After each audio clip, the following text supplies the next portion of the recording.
Ambassador Tsar entered the Great Hall like a conqueror, returning from victory. His emerald-green scales shimmered beneath the council lights as he strode confidently toward the central podium. His long tail moved in slow, deliberate arcs behind him, a display of pride that every species in the chamber could recognize. He looked pleased with himself. That should have been the first warning. All around him, hundreds of delegates watched from their floating seats, suspended above the polished floor. Some observed through compound eyes, others through clusters of glowing lenses or sensory membranes. Representatives from every corner of known space had gathered to hear what Tsar considered an announcement of triumph. The Great Hall itself seemed built to intimidate. Towering walls of crystal and metal rose into shadows so deep that the ceiling vanished from sight. Streams of starlight filtered through enormous transparent panels, casting the chamber in an almost sacred glow. Usually the scale of the room made speakers feel small. Not Tsar. He stood at the center podium with the confidence of someone convinced history was about to celebrate him. Instead, history was preparing to remember him for a very different reason. Because the words Ambassador Tsar was about to speak would trigger one of the greatest disasters the Galactic Council had ever witnessed. Holographic displays showed star maps and data streams from across the galaxy. Representatives from dozens of different worlds sat in their assigned sections. Some breathed oxygen like Tsar. Others wore special suits filled with their home atmosphere. "Fellow council members," Zaktar began, his voice carrying clearly through the chamber sound system, "I stand before you today with excellent news. The HFY has successfully completed another expansion operation." A few beings in the audience shifted in their seats. The HFY was known for taking over new worlds, but they usually picked fights they could easily win. Most council members didn't pay much attention to these reports anymore. Zaktar activated a holographic display that showed a small yellow star with several planets orbiting around it. 3 weeks ago, our scouting ships discovered this primitive solar system in Sector 7739. Intelligence reports showed the third planet contained a species that had barely left their own world. The display zoomed in on a blue and green planet. It looked peaceful from space, with white clouds swirling over its surface. "The species calls themselves humans," Tsar continued with a dismissive wave of his hand. "They had managed to build a few small stations in orbit around their planet and had colonies on nearby worlds. Their technology was at least 500 years behind our own." A representative from the Krell Empire, a being that looked like a giant insect, clicked its mandibles together. What was their military strength? Zaktar's mouth twisted into what his species considered a smile. Pathetic. They had perhaps 200 small ships defending their system. Most of them were cargo vessels they had hastily fitted with weapons. Their largest warship was smaller than one of our escort fighters. The display changed to show recordings from the battle. The Yemen ships, sleek and dark, moved through space like hunting predators. The human ships looked crude and blocky in comparison. The recording showed brief flashes of weapon fire and several human ships exploding. "The battle lasted less than 6 hours, Zir said proudly. "Their orbital defenses collapsed almost immediately. We destroyed their space stations and most of their fleet. The few ships that tried to run didn't make it far." A representative from the Vorin Collective, a tall being with silver skin, leaned forward in its chair. "What about the planet's surface?" "We conducted precision strikes on their military installations and major cities," Zaktar replied. "Standard procedure for primitive species that resist integration. The population has been reduced to manageable levels. Those who survived will serve as workers for our expansion in that sector." The chamber was quiet, except for the soft humming of the air circulation systems. This kind of report was normal for the HFY. They had been expanding their territory for centuries, always choosing weak targets that couldn't fight back effectively. Zaktar gestured to the star map again. "The system contains useful resources. The fourth planet has large deposits of rare metals. The asteroid belt will provide materials for shipbuilding. The humans had already started mining operations that we can expand." A few council members nodded approvingly. The HFY's expansion provided resources that benefited the entire galactic economy. Most council members didn't care about the fate of primitive species, as long as trade routes stayed open and resources kept flowing. "The humans showed typical primitive thinking," Zakar said with contempt. "They sent desperate messages asking for help from anyone who might be listening. They begged for mercy even as our ships destroyed their defenses. Some of their final transmissions claimed they had all eyes among the stars who would come to help them." Several council members made sounds that might have been laughter in their respective species. The idea of primitives having galactic allies was amusing. Of course, no one came to help them. Sector continued. The humans were alone and defenseless. They had no allies, no advanced technology, and no hope of survival against our fleet. The Hegemony ambassador activated another part of his display, showing images of destroyed human cities and burning space stations. The operation was so successful that High Command has decided to use this system as a staging area for further expansion into that region of space. In the back rows of the chamber, an ancient being slowly raised his head. Magistrate Kethmer was one of the oldest members of the council. His species lived for thousands of years, and he had been serving on the council for longer than most civilizations had existed. His gray skin was covered with intricate patterns that marked his advanced age. Keith rarely spoke during council sessions. He usually just listened and voted when required. But now something in Zetar's report had caught his attention. Ambassador Kethmer's voice was quiet but carried clearly through the chamber. What did you say was the name of this species? Zaktar looked surprised that the ancient magistrate had spoken. The species calls themselves humans. Honored magistrate. They inhabited the third planet of the system, which they called Earth. The word hit Kethmer like a physical blow. His long fingers gripped the arms of his chair so tightly that the metal began to bend. His large eyes widened in what could only be described as terror. Did you say Earth? Kethmer's voice had changed. The quiet calm was gone, replaced by something that made several nearby council members turn to look at him. Zaktar nodded confidently. Yes, Earth. A primitive world with abundant water and a variety of climates. The humans had barely begun to explore their own solar system when we arrived. Kethmer slowly stood up from his chair. At his full height, he towered over most of the other council members. His movements were careful and deliberate, like someone trying not to wake a sleeping monster. You attacked Earth, Kethmer said, his words falling into the chamber like stones dropping into still water. You attacked the humans. The way he said it wasn't a question. It was a statement, filled with such horror that the entire chamber fell silent. Even the soft humming of the air system seemed to quiet down. Zaktar looked around the chamber, confused by the sudden change in atmosphere. Yes, Magistrate. As I said, it was a complete victory for the hegemony. The human resistance was eliminated quickly and efficiently. Kethmer's ancient eyes met Zaktar's confident gaze. When he spoke again, his voice carried a weight that came from having lived through events most beings couldn't imagine.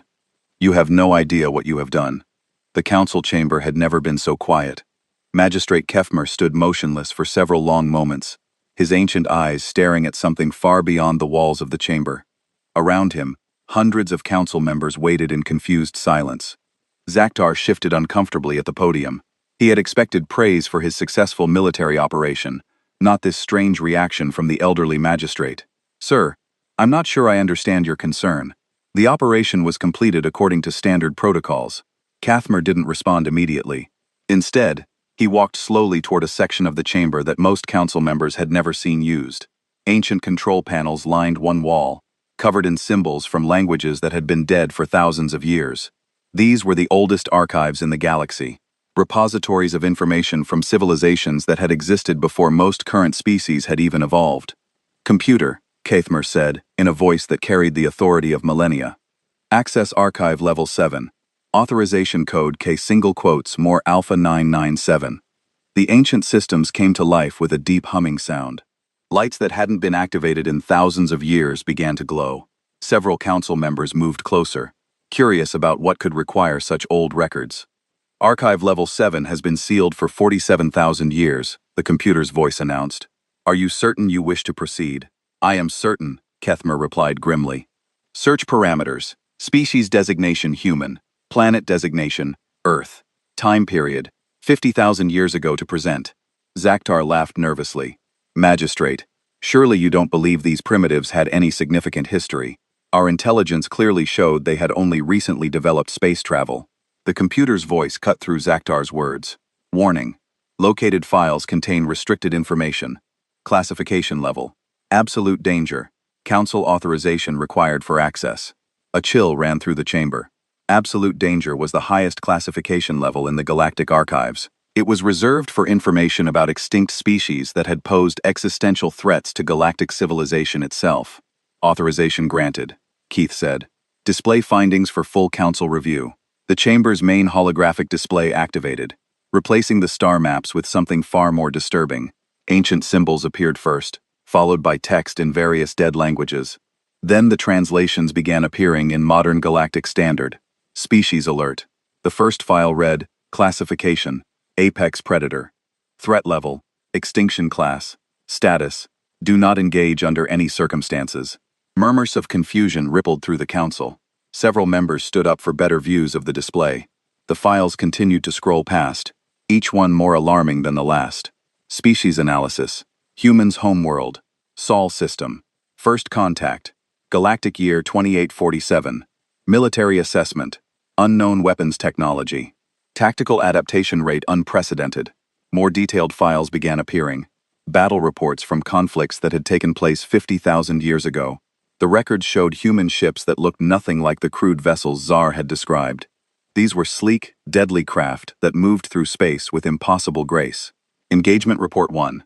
A file began. Human fleet encountered near Proxima Centauri. Imperial Navy forces 200 heavy cruisers. 50 escort vessels. Human forces 12. Unknown configuration ships. Battle duration, 17 minutes. Result, complete Imperial defeat. Human casualties unknown. Imperial casualties, 100%. The chamber erupted in shocked voices. A 12-ship human fleet had destroyed 700 Imperial vessels in less than 20 minutes. This must be some kind of mistake, Jakar said, his voice higher than before. The humans we fought had no such capabilities.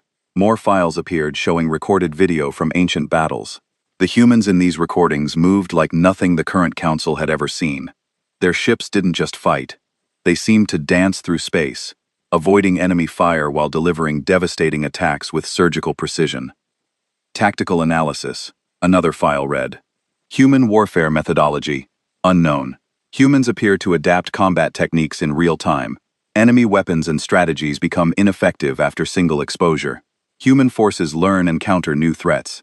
Within minutes of first contact, a video file opened, showing a massive space battle. Galactic forces outnumbered the humans by hundreds to one, but the human ships moved through the enemy formations like wolves among sheep. Every time the galactic forces tried a new tactic, the humans immediately countered it and turned it against them. Psychological warfare assessment. The next file began. Humans do not appear to experience fear in combat situations. Captured human personnel shown nitrogen monoxide response to interrogation or torture. Human prisoners have been observed studying their captors. Security procedures. Even while being executed, the files kept coming, painting a picture of humanity that was nothing like the primitive species Zaktar had described. These humans were something far worse than just another warrior species. They were evolutionary perfectionism turned into a weapon. Expansion report. An ancient military commander had written, Human territory now encompasses 2,847 star systems. Their expansion rate continues to accelerate. Recommend immediate evacuation of all galactic forces from sectors 12 through 47 intelligence update. Humans have begun incorporating captured galactic technology into their own designs. However, they do not simply copy our technology, they improve it. Captured human weapons show efficiency ratings 340%, higher than original galactic designs.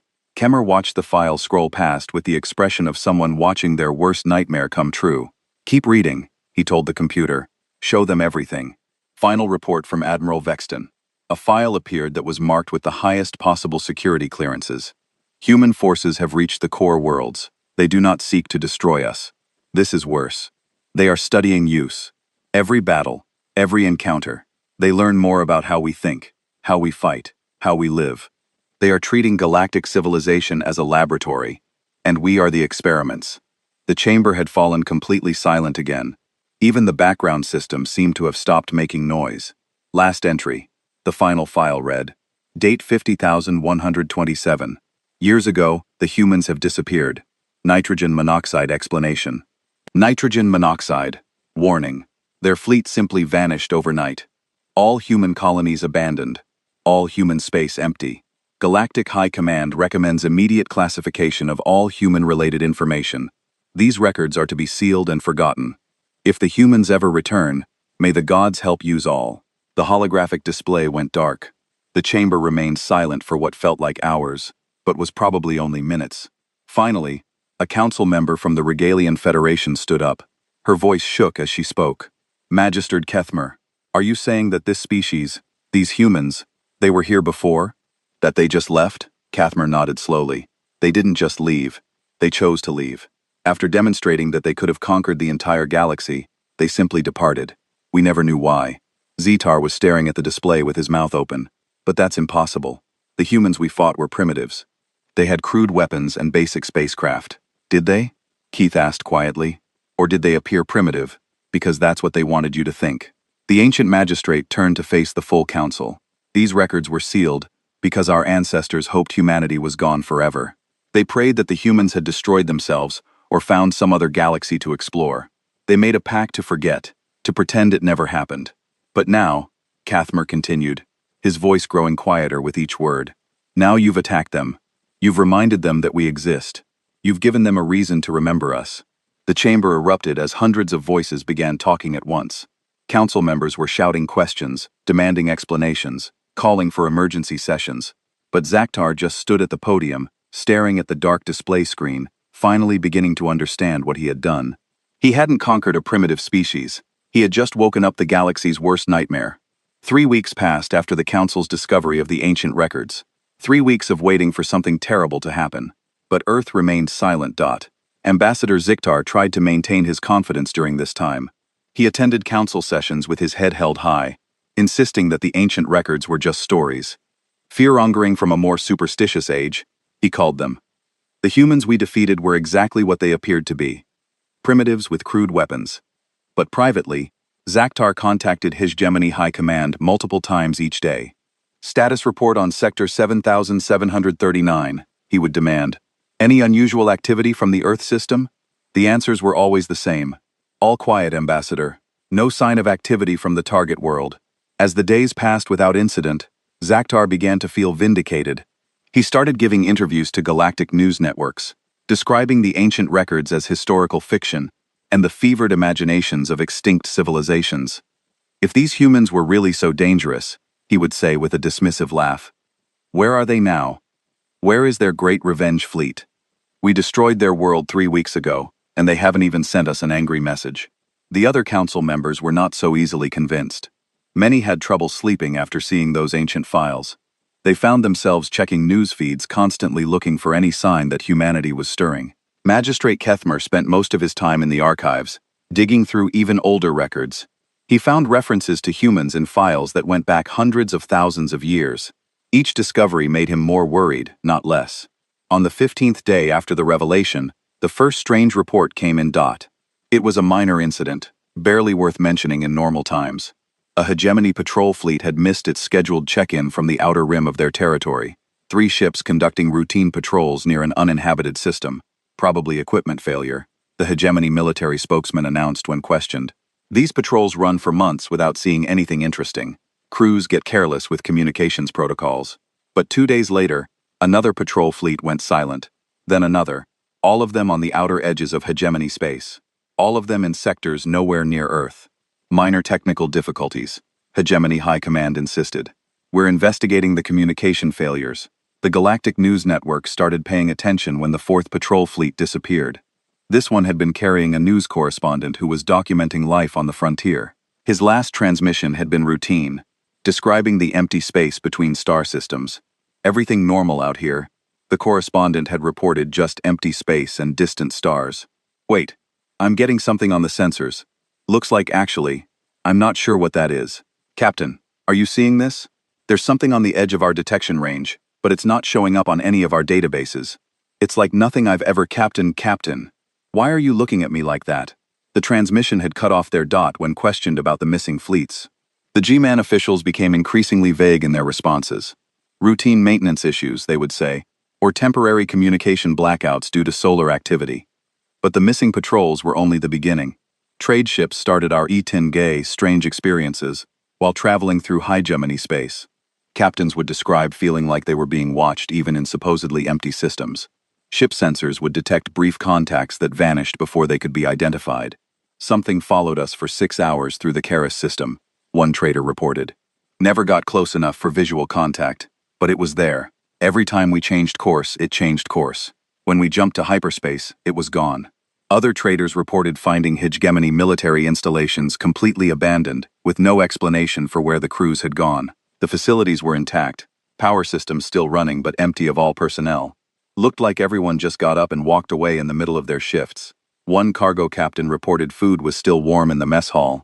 Computer terminals were still logged in, but not a soul anywhere. The hegemony military started refusing to comment on these incidents. When pressed by council investigators, they would only say that personnel movements were classified information docked. By the third week, even Zakhtar was beginning to look nervous. The pattern of missing patrols and abandoned installations was spreading inward from the edges of hegemony territory, moving slowly but steadily toward more populated systems. Trade through many space began to decline as merchants chose longer routes that avoided those sectors entirely. When asked why, most traders would just shake their heads and say the space felt wrong. Now, I've been running cargo for 30 years. One experienced captain told a news reporter, I know when something's hunting in a system, even if I can't see it. The whole hegemony territory feels like a hunting ground now. The most disturbing reports came from long-range sensors stationed throughout the galaxy. These massive installations monitored space traffic and watched for potential threats. Their operators started reporting strange readings from the direction of Earth. Nothing definite, the sensor technicians would say when questioned. Just odd energy signatures that don't match anything in our databases. The readings appear and disappear too quickly to get a clear analysis. One sensor operator speaking privately to a council investigator was more specific. Whatever's out there, it's not trying to hide completely. It's like they want us to know something's coming, but they don't want us to know what. The most troubling incident occurred on the 20th day. A hegemony admiral sent an encrypted message to High Command, but the encryption was broken, and the message was intercepted by Council intelligence. Request immediate reinforcement of all core systems. The message read, We have lost contact with 40% of Outer Rim forces. Remaining units report being observed by unknown vessels. Ships appear to be studying our patrol patterns and defense layouts. Recommend immediate withdrawal from sectors 12 through 31 when questioned about this message. Hegemony High Command denied it existed, but the most chilling detail came from a junior communications officer who leaked information to the galactic press. According to her report, Hegemony High Command had received several transmissions from their Outer Rim forces, but these transmissions weren't distress calls. They were normal status reports filed on schedule from ships and crews that had supposedly vanished weeks ago. The transmissions came from the exact locations where the ships were supposed to be, the officer reported. Everything sounded normal, crew members giving routine updates, reporting all systems functioning normally. But when we sent ships to those coordinates, there was nothing there, empty space. The officer also reported that voice analysis of the transmissions showed they were definitely from the missing crews, but according to the timestamps, some of the reports were filed hours after the ships had supposedly disappeared. It was like the crews didn't know they were gone, she said. On the 21st day, Zakhtar received a priority message from Hegemony High Command. The message was brief and contained no details. Return to home territory immediately. Do not use normal travel routes. Council activities suspended until further notice. When Zakhtar tried to contact High Command for clarification, he found that all military communication channels had been restricted. He was told that operational security requirements prevented any detailed explanations. That evening, Magistrate Kethmer approached Tsar in the council chambers. The ancient being looked even older than usual, as if the weight of terrible knowledge was physically aging him. Ambassador, Kethmer said quietly, I have been monitoring transmissions from your territory. There have been no communications from hegemony space for 6 hours. No military traffic, no civilian messages, no automated signals, nothing. Zakhtar stared at him. That's impossible. Hegemony controls hundreds of systems. There should be thousands of transmissions at any given moment. Yes, Kethmer agreed. There should be, but there aren't. The ancient magistrate activated a holographic display showing communication traffic across the galaxy. Streams of light represented data flowing between star systems. The display looked like a vast spiderweb of connections, linking civilizations across thousands of light years. But in one section of the display there was nothing. A dark zone where no signals flowed at all. The silence is spreading, Keith said. Whatever the humans are doing, they're doing it systematically, world by world, system by system. Zakhtar looked at the dark zone on the display. It covered nearly a quarter of hegemony space. They're not attacking, he said, his voice barely a whisper. They're not even fighting. They're just erasing us.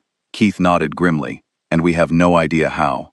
As if responding to his words, the dark zone on the display grew larger. The truth began to emerge. when Admiral Vortex of the Hegemony's Third Fleet managed to send one final transmission before his command ship went dark. The message was fragmented, clearly sent under extreme stress. Council intelligence had to piece it together from multiple intercepted signals, but when they did, the content sent shockwaves through every galactic government. "This is Admiral Vortex to any Hegemony command post." The transmission began. The Admiral's voice was shaking, something unthinkable for a veteran military commander. "We are under attack, but not in any way we understand. The enemy is not destroying our ships, they are taking them." Static filled the transmission for several seconds before the Admiral's voice returned. They appeared without warning. No sensor contact until they were right on top of us. Ship designs I've never seen before, but somehow familiar. They disabled our entire fleet in minutes, but caused no casualties. Not one death. They just neutralized us. The transmission quality degraded further, but the Admiral's next words were clear enough. "They're boarding our ships, but they're not here to capture us. They're here to learn. They're studying our equipment, our procedures, our tactical databases. They've connected their systems to our computers, and they're downloading everything. Military protocols, fleet positions, command codes, supply routes, everything." A new voice could be heard in the background of the transmission, speaking words in a language the Council's translators couldn't identify, but somehow the voice sounded familiar to anyone who had heard the ancient battle recordings. "One of them is here now," Admiral Vortex continued, his voice dropping to a whisper. "It looks almost like us, but wrong somehow. Like it was designed to be the perfect version of what we are. It's asking me questions about our command structure.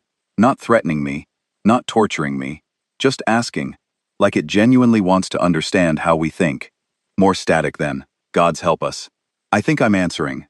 I don't want to, but something about the way it asks makes me want to tell it everything. It's like talking to the galaxy's best interrogator, except it doesn't feel like interrogation. It feels like conversation. The transmission began breaking up badly, but fragments continued to come through. They're not conquering us.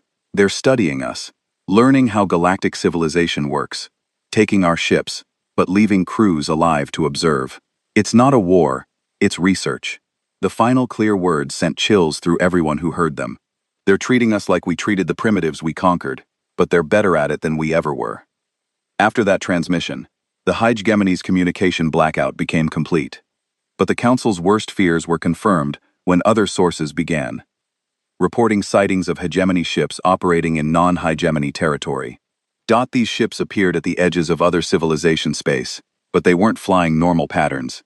Instead of aggressive military formations, they moved like scout ships conducting detailed surveys. They would approach trade routes, observe traffic for hours, then disappear without making contact. When challenged, the ships would identify themselves using proper Hegemony codes and transmit normal status updates. But their crews, when questioned over communication channels, gave responses that seemed slightly off to anyone who knew them. "This is Captain Morellis, of the HNS Devastator," came one such response when a resilient patrol challenged a Hegemony ship. "We are conducting routine reconnaissance of this sector, under special orders from High Command." The Rigelian captain knew Morellis personally, and immediately noticed something wrong. "Morellis, you never call it routine reconnaissance. You always say boring patrol duty. And what's this about special orders? Last month you were complaining about being stuck with normal border patrol." The response came back immediately in Morellis's exact voice. "Apologies for the confusion, Captain the Rex. Yes, boring patrol duty as always. High Command just wants us to be more professional in our communications." But when Captain Dirks checked with Hegemony Command, he was told that Captain Morellis had been reported missing 3 weeks ago, along with his ship. Similar incidents began occurring throughout the galaxy. Hegemony ships would appear in different sectors, operated by crews who acted almost exactly like themselves, but with small differences that only close friends would notice. The pattern became clear when Council intelligence analyzed all the reports together. The human-controlled Hegemony ships were systematically visiting every major civilization, studying their military capabilities, trade patterns, and governmental structures. They weren't preparing for conquest. They were conducting a comprehensive analysis of galactic civilization.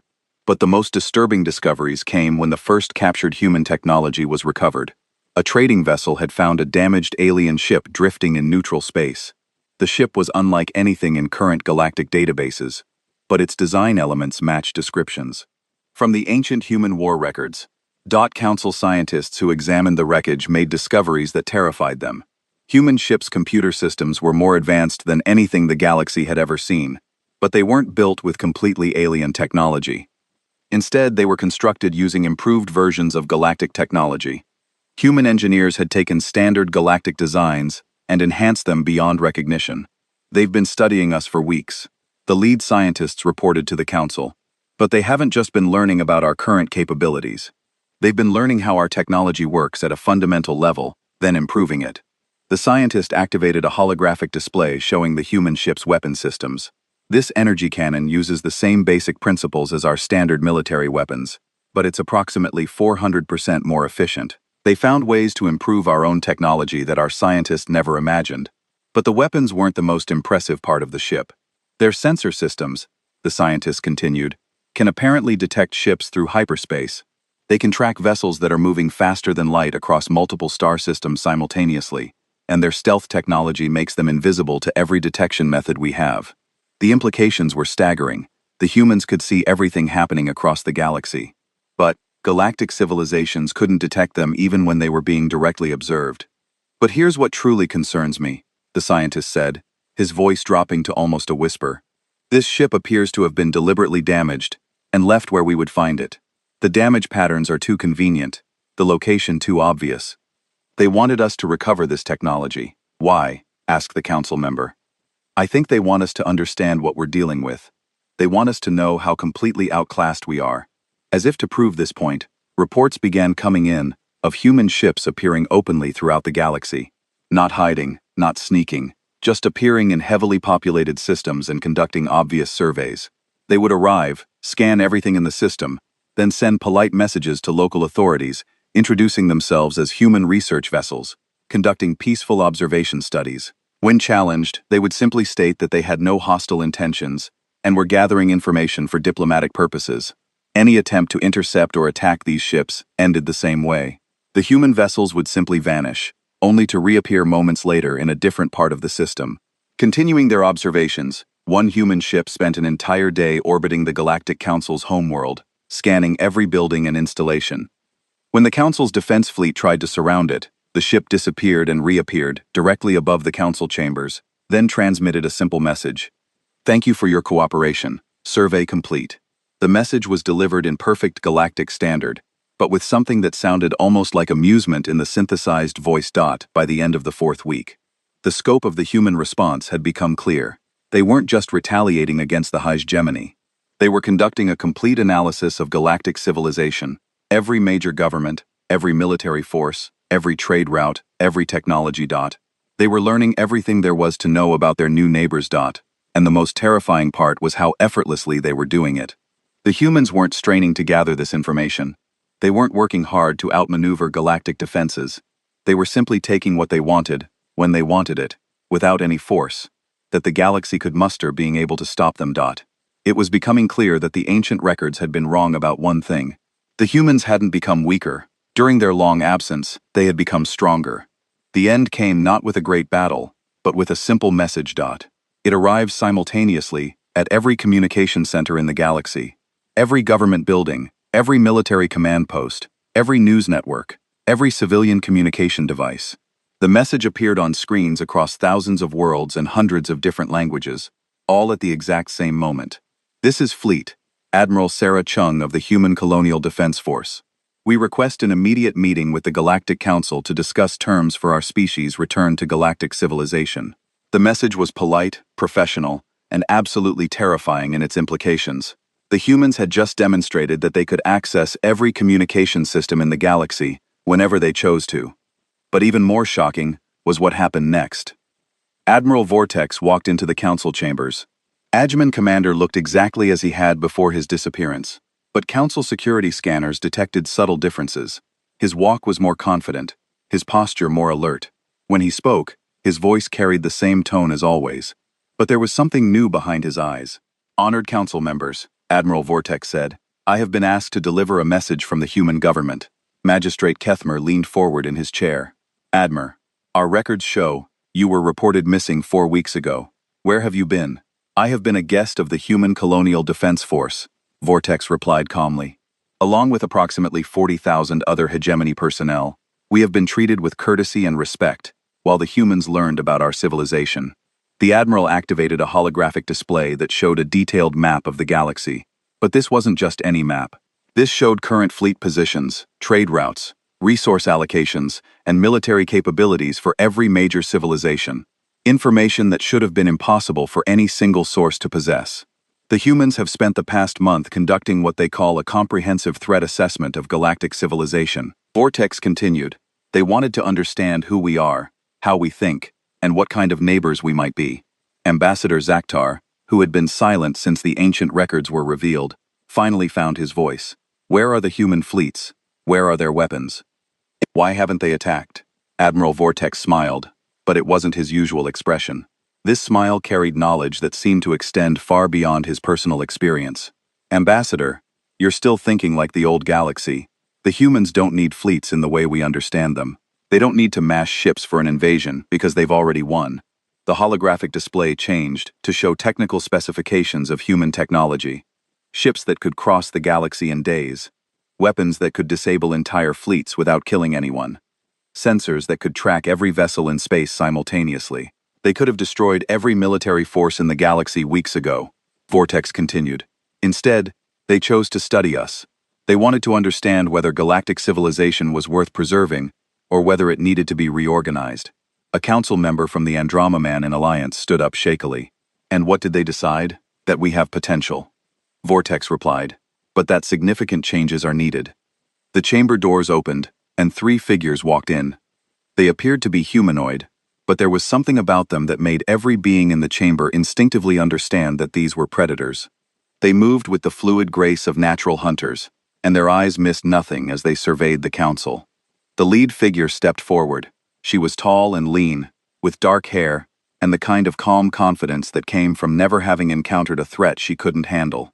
I am Fleet Admiral Sarah Chun, she said, her voice carrying easily through the chamber, without artificial amplification. I represent the human species in all matters relating to our integration into galactic civilization. She gestured to her companions. This is Dr. Marcus Webb, our chief xenologist, and Commander Lisa Park, our diplomatic security specialist. The Admiral moved to the center of the chamber, with the easy confidence of someone who owned the space she was in. 50,000 years ago, our species made contact with galactic civilization. The experience taught us that we were not ready for the responsibilities that came with our capabilities.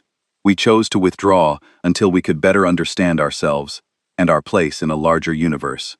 She activated her own holographic display, showing images of Earth. But this wasn't the primitive world that Zaktar had described.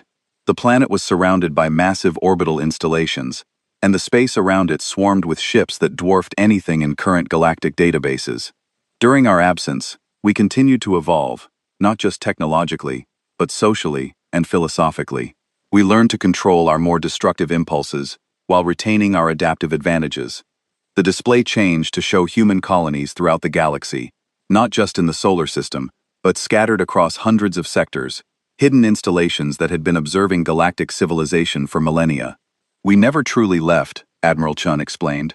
We've been watching, learning, occasionally intervening when necessary to prevent galactic civilization from destroying itself. The plague that devastated the Corellian Empire 8,000 years ago, we developed a cure. The asteroid that would have destroyed the vegan homeworld 3,000 years ago, we diverted it. The war between the Alar Federation and the Century Republic that ended mysteriously when both sides lost the will to fight, we were there. The implications hit the Council like a physical blow. Humanity had been secretly protecting galactic civilization for thousands of years. When the hegemony attacked Earth, Admiral Chun continued, they weren't attacking a primitive world. They were attacking a carefully constructed facade, designed to appear helpless. We maintained such worlds throughout the galaxy as early warning systems.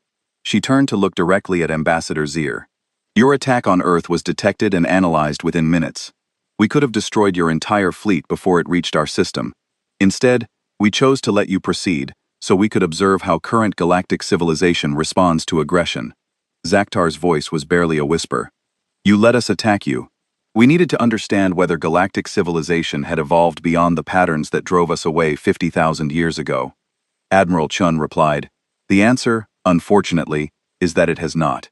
She gestured to the holographic display, which now showed detailed records of every military action the hegemony had taken over the past century. Dozens of worlds conquered, millions of beings enslaved or killed, entire species driven to extinction.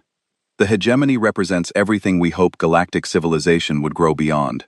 Expansion through violence, subjugation of weaker species, the pursuit of power without wisdom or restraint. The Admiral's expression hardened slightly.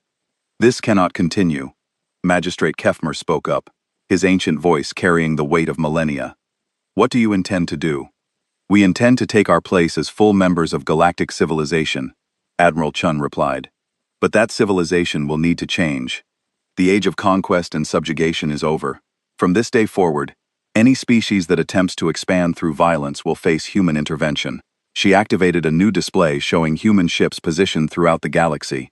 Not invading forces, but guardian fleets stationed to protect vulnerable worlds. We are not here to conquer or rule. We are here to ensure that galactic civilization evolves into something worthy of the cosmos.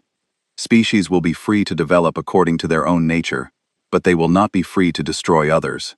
Commander Park stepped forward. We have prepared new protocols for galactic governance. The Council will be expanded to include representatives from all sentient species, not just the most powerful ones. Military actions against primitive worlds will be prohibited. Trade disputes will be settled through mediation rather than force. Dr. Webb activated his own display, showing technology that could revolutionize galactic civilization. We're also prepared to share certain technologies that will benefit all species. Medical advances that could extend lifespans by centuries. Energy systems that could eliminate scarcity. Transportation methods that could unite the galaxy. Admiral Chun raised her hand for silence as murmurs spread through the chamber. But understand this, she said, a voice carrying an undertone that made every being in the chamber pay attention. These gifts come with responsibilities. Any species that chooses to use these technologies for conquest or oppression will lose access to them. Any government that fails to protect the rights of its citizens will be replaced. She looked around the chamber, meeting the eyes of every council member. We are offering partnership, not subjugation. But that partnership requires that you accept humanity as an equal member of galactic civilization, with all the rights and responsibilities that entails. The chamber fell silent as the full scope of the human proposal became clear. They weren't demanding surrender or offering conquest. They were demanding change and offering evolution. Finally, Magistrate Keithmore stood up slowly. Admiral Chun, what happens if we refuse? The human admiral's smile was gentle, but her words carried absolute certainty. You won't refuse, Magistrate, because you've seen what we can do, and you understand what we could do.